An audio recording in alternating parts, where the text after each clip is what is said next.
Today I've got another Joe tip for you. I think one that will expand your stamping opportunities or your coloring opportunities using the blends. So what you want to do is you want to think about using your neutrals as a way to lighten and darken the other colors that you already have.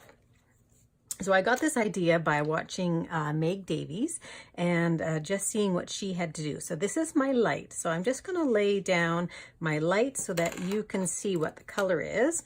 And I'm just going to leave my tips off for now. And that's my dark. So now I have to try and keep these separate.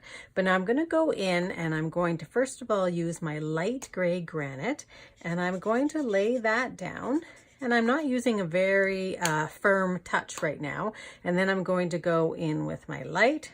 And I do need to check every time and go right over top.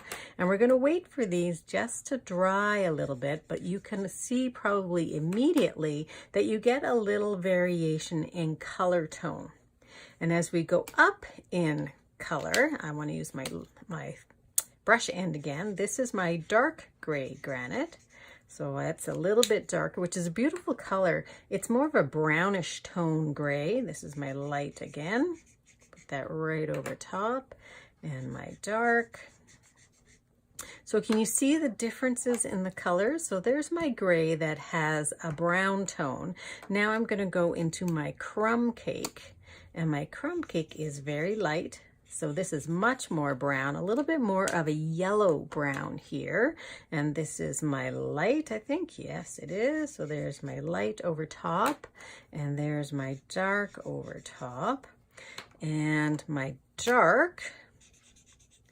So as these dry, they will lighten up just a little bit. So I'm just trying to give you an idea here. So now you can see that there's a little bit of a darker tone going on here, and there's almost a bit of a yellowish undertone. So the other color I want to use is I want to show you soft suede. So soft suede is a much more intense neutral than crumb cake is. So I just want you to see the difference between the two. And I also have something that I want to point out to you about them as well.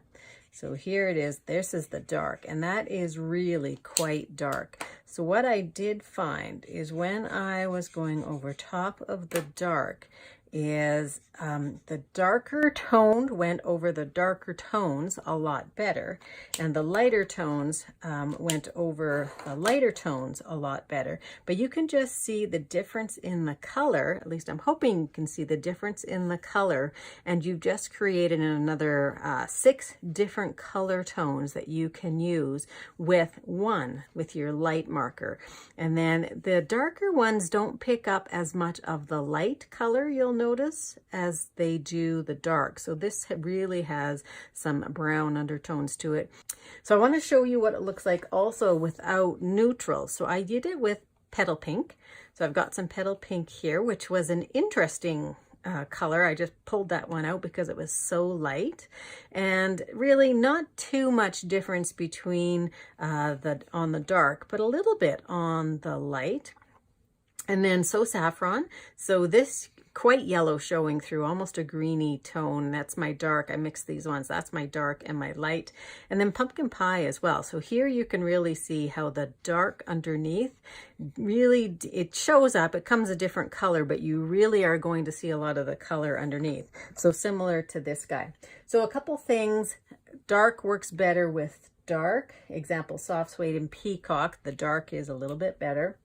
And when you put your, the order that you put your items in is also very important. Thanks very much for joining me. Please like the video and subscribe if you'd like to.